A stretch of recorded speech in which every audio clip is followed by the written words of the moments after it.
All right, so today, continuing on our sweet journey, we're gonna be making an orange lemon curd meringue tart. Curds are a little bit on the dangerous side. There is some big control factors and stuff, so, hopefully you ladies won't screw it up. For today, we're gonna do a graham cracker crust. I love a graham cracker crust. And my favorite bite of anything that's like really bright citrusy with the crust is that corner piece, where you get like a little bit thicker edge on the corner. We're just gonna get the crust going. So I need 5 tablespoons of butter. We're just gonna melt it. 1 3/4 cup of graham cracker crumbs. Yes. All right, and then we're just gonna put them in our food processor to pulse to make them really nice and uniform. We'll put 1/4 cup of sugar in there, about 1/2 teaspoon of cinnamon. I like a little bit of a warm spice. A pinch of salt, as always. Gonna mix this up, and then our butter. I'm just gonna line the inside of our pie plate with this. The idea is you want it thick enough so that when we slice it, it has a substantial crust. You don't want it too thick, and if it's too thin, it'll just fall all apart when we cut it, and nobody wants that. All right, there you go. Nice and neat, easy peasy. Put the whole thing in the fridge for a little bit while we get our curd together. When I was a little girl, my mom would make an orange curd pie, and I loved it so much. It was always like a special occasion. So that's why I'm doing this. All right, we got tons of orange zest going on in there. 3/4 cup of juice. There we go. Now, that's gonna go in my pot. Now, right in this pot, 5 eggs, and then 1 1/3 cup sugar. Then we beat it until it's all the same. Then we're gonna cook it till it gets nice and thick. This is gonna take a few minutes, but once you see it start to thicken up, this is not something you wanna walk away from. You'll make scrambled eggs, and you don't wanna do that. 1 1/2 sticks of butter, cut into pats.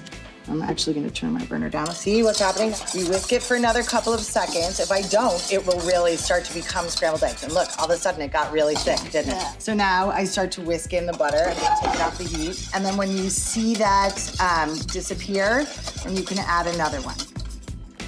Can I get out?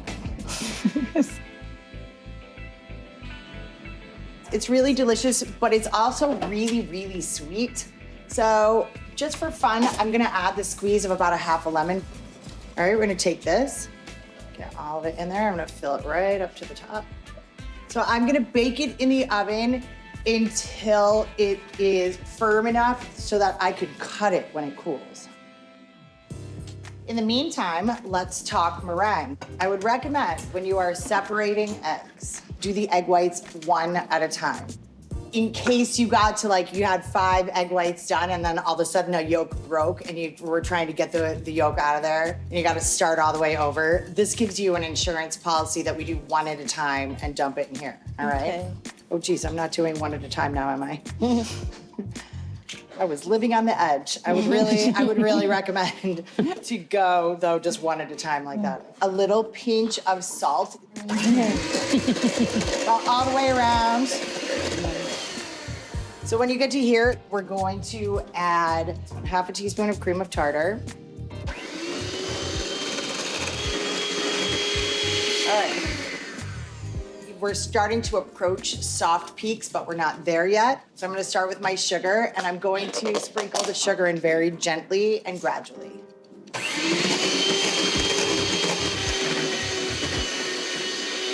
right, let's give it another check on the peakometer. In, straight, ooh, out, pregnant pause. Does that look like a stiff peak? The true test for a meringue when it's at a stiff peak is that you can take this bowl of meringue and you can turn it upside down and it won't come out. Oh my God. I feel pretty good about that.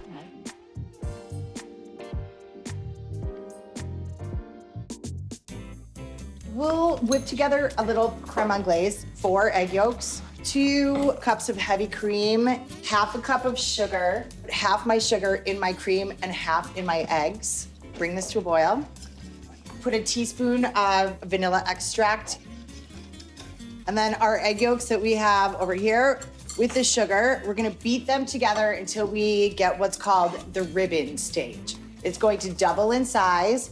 It's going to really lighten in color. And when we draw our whisk through it or go like this or like this, it'll look like ribbons. Actually, you know what, you guys, go ahead, just use all of your egg yolks. You might as well since we have them. There's no reason to throw that one little guy away.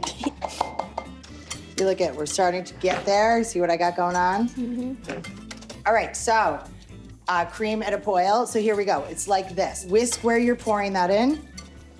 About half of it. Once it's all combined, immediately right back in there.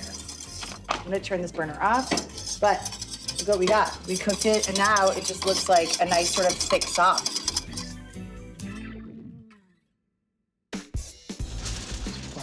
So pretty. Yes. So you can see it's loosey-goosey, but it's not liquidy. All right, now I wanna do piled high with meringue on top. Then I take a back of a spoon, all right, and just really seal it onto the edges. And I make lovely little peaks. All right, so I'm gonna put this guy back in the oven for just a couple of minutes. It's gonna start to get a little crispy and it's gonna brown a little on the top. And just in case I wanna brown it a little bit more, I've got some power tools.